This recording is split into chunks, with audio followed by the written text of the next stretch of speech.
У нас же в обществе все равно судят, чеченец ты, чеченоговорящий по твоему диалекту. Так в итоге и диалекты положения хуидите.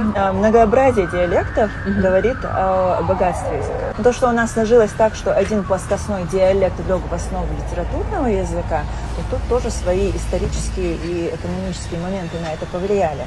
Еще фраза о том, что другие люди с соседних регионов говорят иначе, чем ты, рождают беспочвенные ссоры. Я сейчас хотела бы тебе показать красоту разных диалектов. Солнце – марх, а на литературном – малх. 6, 7, 8 ярх вар бар, ялх ворх бар. Черемша ханку, хонка. Гости хайша, а мы хейши.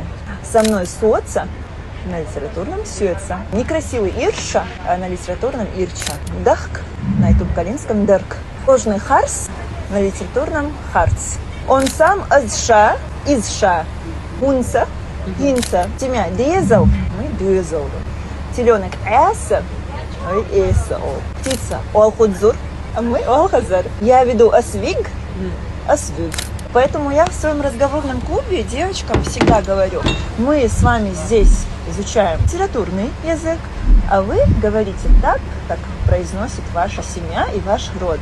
Потому что вы должны стремиться к тому, чтобы сохранить красоту своих диалектов. Это стремление сохранности своего языка.